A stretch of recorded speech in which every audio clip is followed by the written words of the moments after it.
بعد از این عیسی بیرون رفت و لیوی نام اندازگیر را دید که در جای جمع آوری انداز می نشست.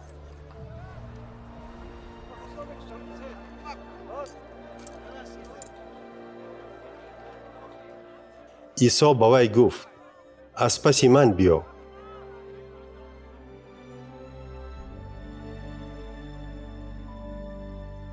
و لیوی برخاست و همه چیزش را مانده از پس او روانه شد.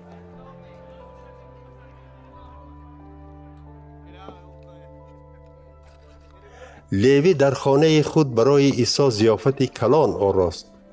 شماره زیادی اندازگیران و دیگر مهمانان در سر دسترخوان می نشستند.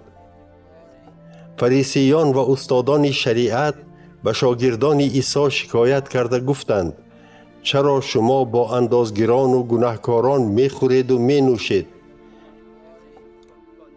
عیسی با آنها جواب داد: به طبیب نه آدمان سالم، بلکه بیماران محتاجند.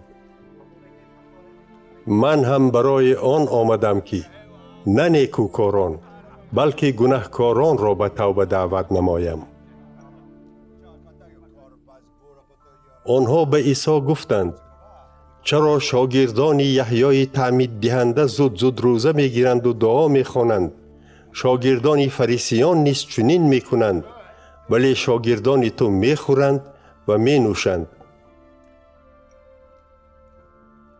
عیسی به آنها جواب داد: آیا می توانید دوستان داماد را در توی عروسی مادامی که داماد با آنهاست مجبور سازید که روزه گیرند؟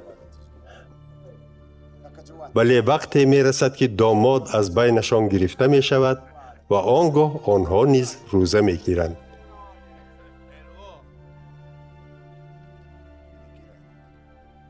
بعد به آنها این مثل را گفت: هیچ کس از لباس نو پاره را کنده به لباس کهنه یماق یا پارگی نمی کند، چون که هم لباس نو حیف می شود و هم یماق یا پارگی نو به لباس کهنه موافق نمی آید. همچنین هیچ کس شراب نو تیار شده را به خلطه چرمین کهنه نمی ریزد، چون که از ترش شدن شراب خلطه می درد و شراب می ریزد و خلطه نیز از کار می براید. برعکس شراب نو تیار شده را باید به خلطه نو ریزند. هیچ کس بعد از نوشیدن شراب کهنه شراب نو را طلب نمی کند، زیرا می گویند که شراب کهنه خوب است.